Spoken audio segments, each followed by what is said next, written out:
Start কৰি দিছোঁ দুপৰীয়াৰ সাজ। সকলোকে গুড আফটাৰনুন বুলি জনালোঁ। আৰু সাজত বিশেষ একো নাই, বইল খানা খাম আজি। তামাম গৰম পৰিছে বাহিৰত। তাকে ৰঙালাও শাক কেইটামান বইল কৰি লৈছোঁ, লগতে দাংবডি আছে, বেঙেনা, আৰু লগত এইটোতো মোৰ প্ৰিয় খাদ্য ভাত কেৰেলা। ইয়াৰ ছিজনটো বাৰু গৈ আছে এতিয়া। আৰু লগত ইয়াত খৰিচাও দি লৈছোঁ, আৰু ইফালে অকণমান শুকান মাছৰ পিটিকা কৰি লৈছোঁ লগত খৰিচা। তো ভাত খাই থাকোঁতে ঘপককৈ এটা মনত পৰিল কথা। আগত খোৱাৰ ভিতৰত একজনীয়ে মানে কমেণ্ট কৰিছিলে যে বাইদেউ আপোনাৰ মিঠাতেলৰ খৰচটো চাগে বাচি যায়, আপুনি যিহেতু সদায় বইল খায়।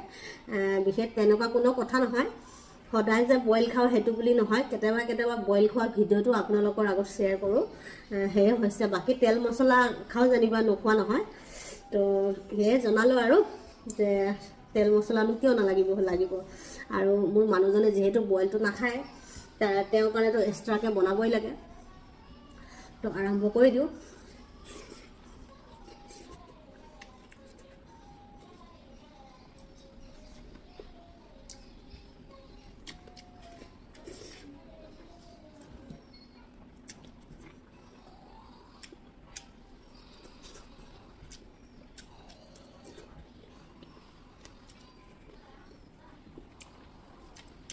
জ্বলা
একেবাৰে ফিনিছ মাৰি দিলোঁ।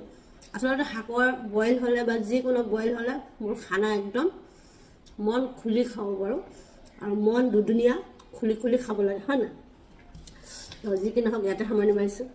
বাই।